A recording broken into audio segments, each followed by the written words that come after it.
మొత్తం మీద అఖిలప్రియ గారి 5 నెలల పాలనపై మీ కామెంట్ ఏంటి అసలు? నా కామెంట్ ఎప్పుడైనా వ్యతిరేకంగానే ఉంటుంది. మీరు ఆళ్ళగడ్డ ప్రజల్ని ఎవరైనా ఫోన్ చేసి ఒక నలుగురిని అడగండి, ఎప్పుడైనా కానీ తెలుస్తుంది. మీకు ఉంటారు కదా ఇన్ఫర్మేషన్, మీకేం ఫీడ్బ్యాక్ వచ్చిందో. ఈరోజు ఎంత భయంకరమైన పరిస్థితిలో ఉందంటే ఆళ్ళగడ్డే కాదు, ఎక్కడ ప్రజలకి సేవ చేస్తున్నారన్న. ఈరోజు రేపులు, మర్డర్ అటెంప్ట్లు. 2029 ఎన్నికల్లో భూమా వర్సెస్ భూమా ఉండేలా ఇప్పటి నుంచే కిషోర్ రెడ్డి గారు పావులు కదుపుతున్నారు అంటున్నారు. అన్న ఒకటన్నా, భూమా వర్సెస్ భూమా ఉంటుందో, భూమా వర్సెస్ ఇంకొకరు ఉంటారో, ఏం వాళ్ళకు కూడా పార్టీ వాళ్ళకి కూడా ఇది భరించలేక తల మీద ఎందుకు మాకెందుకు ఈ దరిద్రం అని చెప్పి తీసి పాటు దొప్పుతారు, ఎవరికి తెలుసు.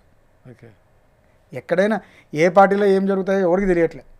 అంటే వైసీపీలో ఇబ్బంది అయినా కూడా టీడీపీలో అఖిలప్రియని రీప్లేస్ చేసే వాళ్ళు లేరు కదా ఇప్పుడు ఈరోజు అలగడలో. రీప్లేస్, ఇంకో ప్లేస్, ఎవరినైనా రీప్లేస్ చేసుకుంటారు, ఏదైనా జరుగుతాయన్న.